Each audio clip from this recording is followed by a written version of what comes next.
A few months ago, I was talking to a community manager friend of mine who told me something that stuck with me. She said, I feel like I'm doing everything right, but my community still feels dated. Like we are stuck in 2022 while everyone else is moving forward. And honestly, I have been feeling the same way.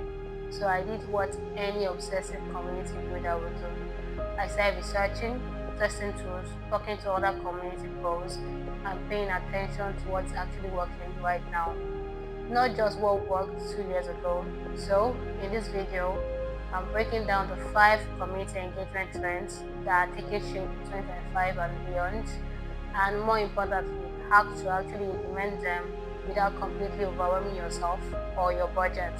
So, here's the thing. Most people think staying on top of trends means constantly chasing every shiny new tools or completely rebuilding your community every few months. And honestly, that is very exhausting and unrealistic. But the communities that are thriving right now, they are not doing everything.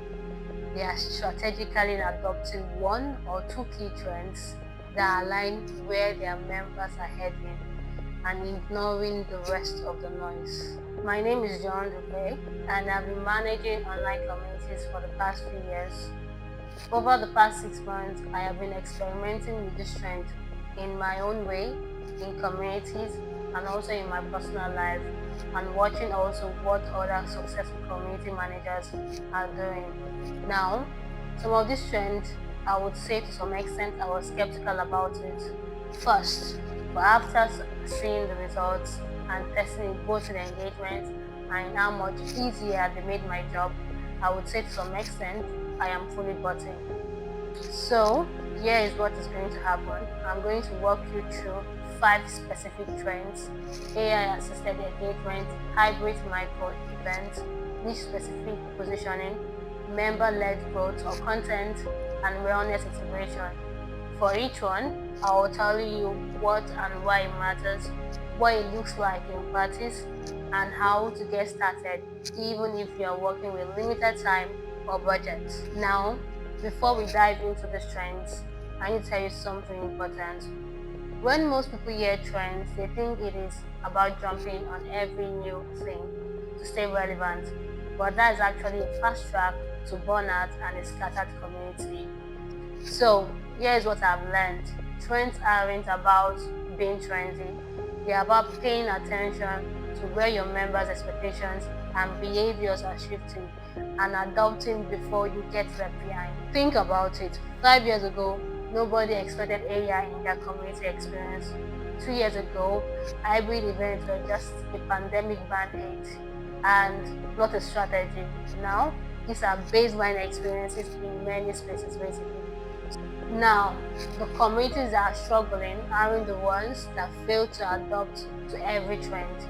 They are the ones that ignore all trends and wake up one day wondering why their members are leaving for more modern alternatives. So, if we are going to go through these 5 trends, I want you to ask yourself which one of these would make the biggest impact for my community right now. You don't need to do all 5, sincerely. You just need to choose the right one for where you are and where your community is heading. So, let's break it down. 1. AI assisted engagement. Let's be real, as community managers, we are expected to be everywhere at once. Welcome new members personally, answer every question, moderate conversations, create content, plan events. It is unsustainable, sincerely. And that is exactly why AI is becoming the community manager's best friend in 2025. But here's what is important. AI isn't replacing the human touch. It's basically handling the repetitive stuff so you can focus on the meaningful interaction that actually builds community.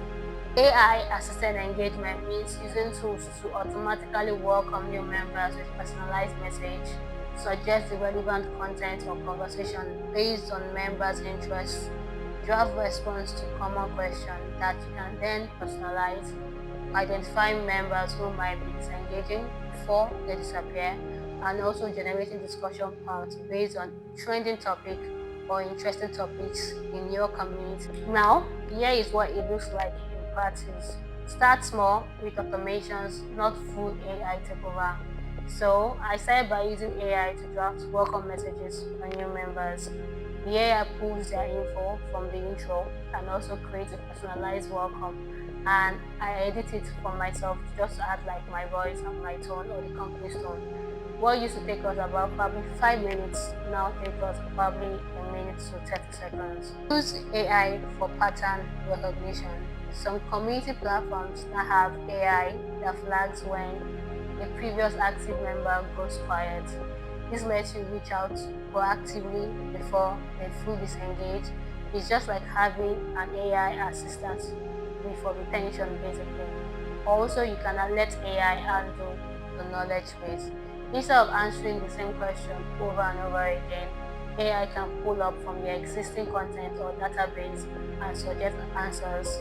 You review and also you approve, but you are not starting from scratch every time. One community manager I know was spending 2 hours a day on welcome messages and basic questions. After implementing AI assistant, she's down to 30 minutes now, and her response quality actually improved because she now has more energy for thoughtful engagement.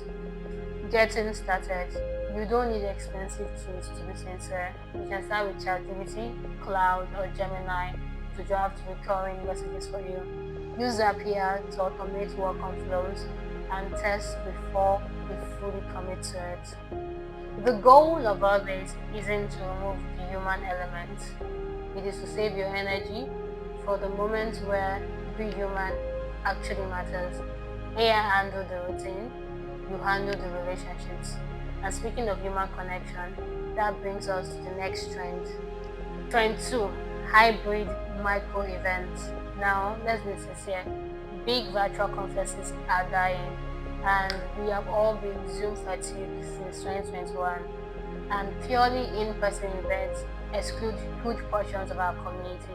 So what is working? Small, intimate, hybrid gatherings that give people real connection without overwhelming them. Now, hybrid micro events are small gatherings together, probably 10 to 30 people max, happening both in person and virtually at the same time. Focus on in-depth or depth over breadth, real contributions, not presentation basically, and also regular and predictable, not once in a year prediction. It could be like probably three times in a year, or probably could be quarterly kind of events basically.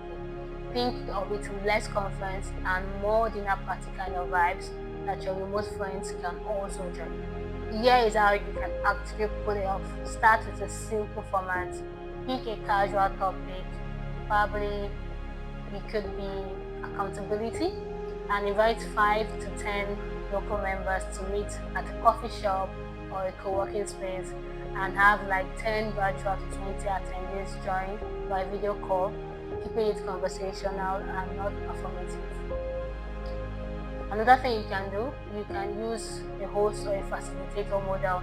One person manages the in-person experience, then another person manages the virtual experience or the virtual one, and make sure online folks don't feel like second-class participation, and that is very crucial. You can also make it feel integrated and not divided actually. Put the camera at eye level with the in-person group and have the virtual members introduce themselves just like the in-person folks will. Also create breakout moments where online and offline people pair up for discussions basically. Also, you can keep them frequent and low stake. Monthly micro meetup beats annual mega conferences. Lower commitments, higher consistency, deeper relationships over time. For example, the design community I am in does quarterly coffee and critique sessions, which is 8 people meet at a local coffee and 15 join virtually. They spend an hour reviewing each other's work, no slides, no agenda, just real feedback and connection. Attendance is constant and consistent, which is 90% because it feels valuable and not obligatory. Now, when events are small and hybrid, people actually show up. They build real relationships and they leave feeling energized, not drained. Now, here is a trend that might actually surprise you. Trend 3: niche specific communities. Broad general communities are losing members to hyper specific ones because when you are trying to serve everyone, you end up deeply serving no one. The riches are in the niches, and that is truer in 2025 than ever before. So instead of marketing professionals, it is now B2B SaaS marketers building in public. Instead of fitness community, it is now strength training for women over 40. And instead of entrepreneurs, it is now solo service providers replacing their 9 to 5. So the lighter or the tighter your niche is, the stronger your community identity and the more valuable your content becomes. So I know you might be asking the question, how do I niche down?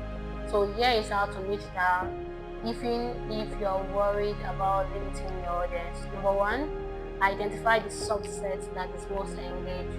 Look at your current community, look at your current community metrics. Who are your power users? What do they have in common? That's probably your true niche. You just haven't named it yet. Also, speak that specific language. Generic advice sounds like noise. I've always said so. Specific advice sounds like mind reading. And that is when someone joins and immediately thinks, this is exactly for me. Your community is exactly for me. You have nailed the niche. Also, don't be afraid to exclude. Yes, narrowing your focus means some people won't join, and that's the point. The people who join will be way more engaged because the community is laser focused on their exact situation. Example, I watch a general freelancer community shrink to 200 members while a freelance copywriter in health and wellness community grew to 500 highly active members. Why?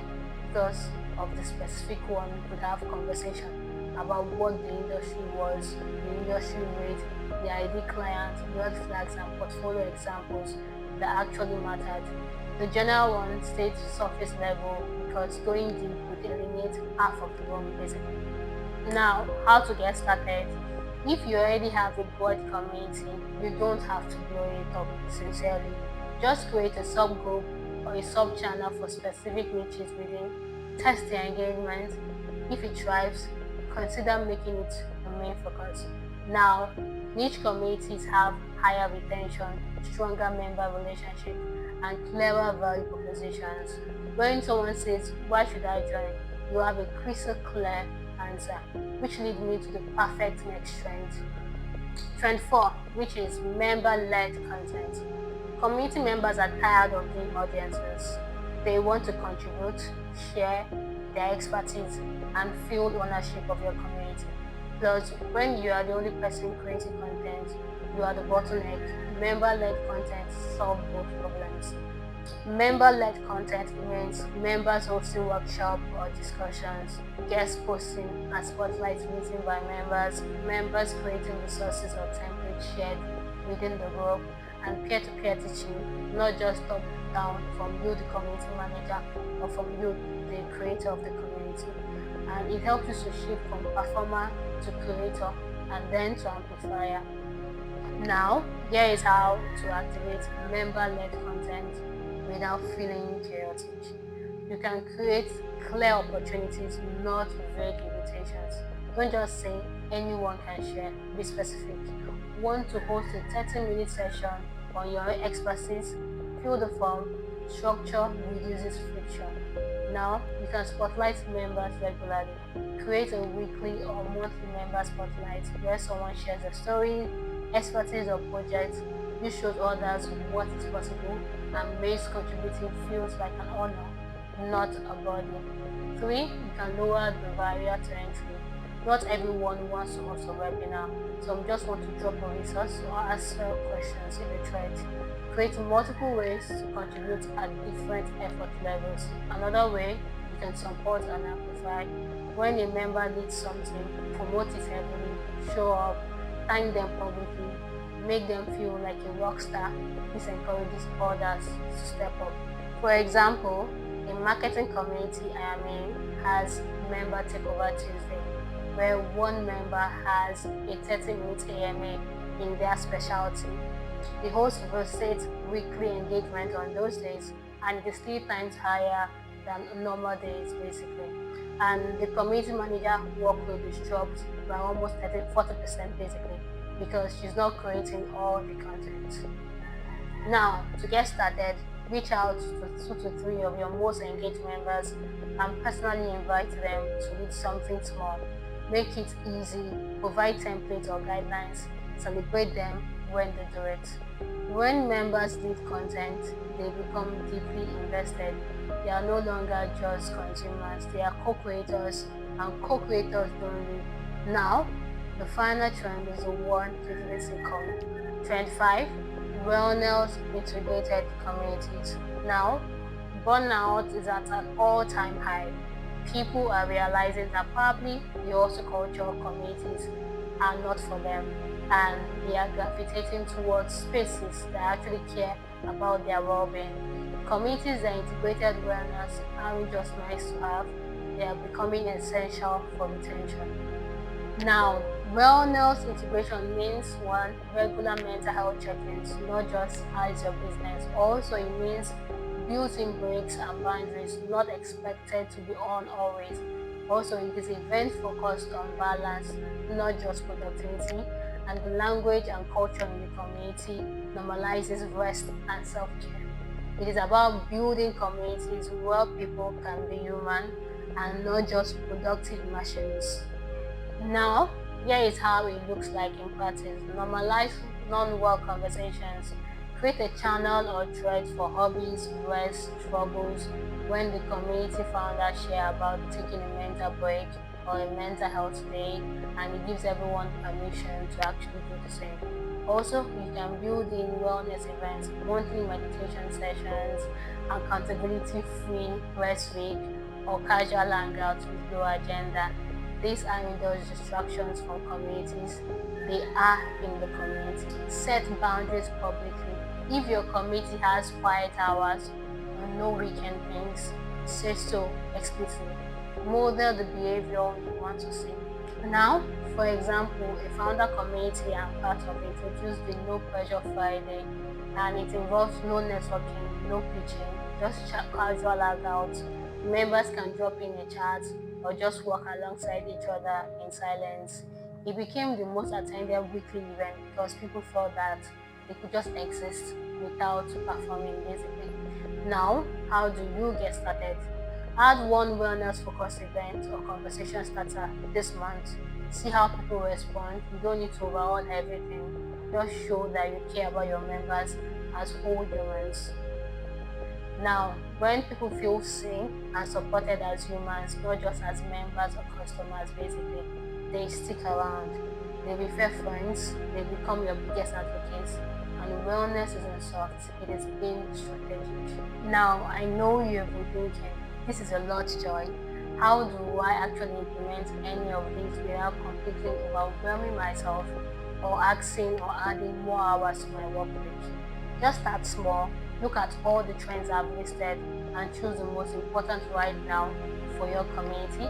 Start small and also measure the impact. And if you haven't seen my previous video on how to build a loyal core group inside your community, do check it out because I did an extensive breakdown on how to identify your super users. Now, if you are excited about where community managers is heading in 2025, make sure to hit subscribe, share, like, and comment because I'm currently doing a 90 days community challenge where I'm breaking down more of these strategies every week and what is actually working in 2025 and beyond. Now, here's my question for you. Which of these 5 trends are you most excited to try? Drop a comment and let me know. I read every single one and I would love to hear what resonates with you. After watching this video, you now have 5 trends shaping the community management in 2025 and beyond. And to be truthful, you are not getting any more. You have a clear picture of where the industry is actually heading and how to position your community to thrive better. But here's the thing, all of these trends only work if you have a solid foundation to build them on. If your community doesn't have strong core engagement systems in place, adding trending tactics won't save it. So, in my next video, I'll be sharing the one thing I wish I did sooner as a community manager. And thank you so much for watching, and I will see you in the next one.